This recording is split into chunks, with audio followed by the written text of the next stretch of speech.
sobre o contexto histórico da educação infantil. A educação infantil nem sempre teve lugar de destaque na formação da criança pequena. Antigamente, não existia uma valorização de criança como indivíduo. Havia crianças, mas não existia um conceito de infância. A história nos mostra o surgimento de várias concepções da infância. A criança era vista como um adulto em escala reduzida. Sua educação e cuidados era de responsabilidade da mãe. Mal adquiria um embaraço físico, ela se misturava aos adultos e partilhava de seus trabalhos. Essa visão que tinha da criança passa a se modificar social e intelectualmente após a Idade Moderna e a Revolução Industrial. O Iluminismo e a Constituição dos Estados laicos, com essa necessidade da mulher ocupar o mercado de trabalho, desencadeando, uma movimentação entre operários pela reivindicação de um lugar para deixar seus filhos. Foi através de estudos e concepções sobre a infância que surgiu as creches na década de 1980. Dá-se um avanço em relação à educação infantil.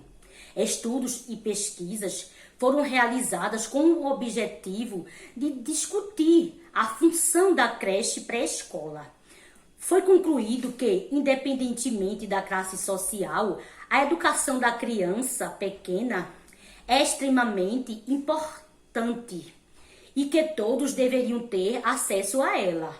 Em 1988, surgiu a Constituição, onde ela define que a creche pré-escola com o direito da família e dever em oferecer esse serviço. Depois de 2 anos, em 1990, o Estatuto da Criança e do Adolescente, ECA, reafirmou os direitos da Constituição em relação à educação infantil. Em 1994, o MEC publicou o documento Política Nacional da Educação Infantil, que estabeleceu metas com a expansão de vagas e política de melhoria ao atendimento das crianças, e entre elas a necessidade de qualificação dos profissionais.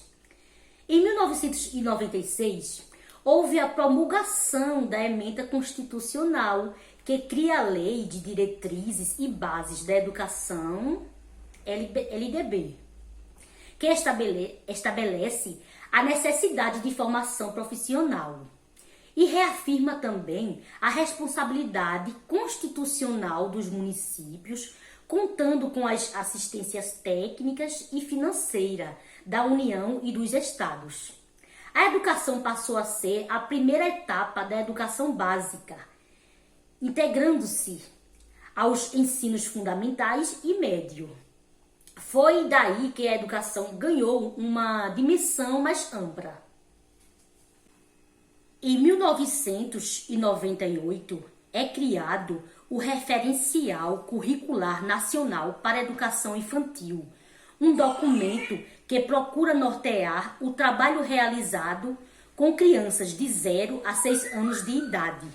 Ele representa um avanço na busca de estruturar melhor o papel da educação infantil, trazendo uma proposta que integra o cuidar e o educar, tendo a sua evolução marcada pelas transformações sociais que originaram um novo olhar sobre a criança.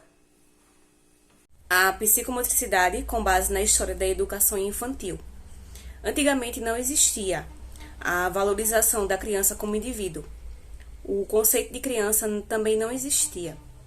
A psicomotricidade ela contribui com o desenvolvimento dos esquemas corporais, estimulando a prática dos movimentos de acordo com suas fases, trabalhando de forma lúdica e divertida, fazendo com que a criança estimule a curiosidade, a imaginação e a autoconfiança e a inteligência, proporcionando o desenvolvimento da interação, atenção e motivação.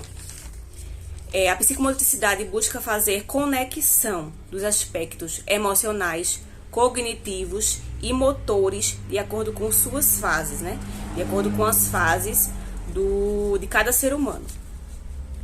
Ela desenvolve na criança sua coordenação motora, orientação espacial, equilíbrio e relação de lateralidade, entre outros. As visões sobre o corpo humano foram inúmeras, desde a antiguidade até os dias atuais. Diante das concepções sobre o mesmo assunto, alguns teóricos e estudiosos aprofundaram seus estudos e pesquisas para descobrirem o real papel do corpo para o desenvolvimento do homem, desfazendo assim o pensamento equivocado de que o corpo e a mente eram dissociados. Dupré, em 1909, criou o termo psicomotricidade, vinculando o movimento e o pensamento e a afetividade. Psicomotricidade significa a relação entre o pensamento e a ação, envolvendo a emoção, ou seja, é a ciência que estuda o homem por meio de seu corpo em movimento.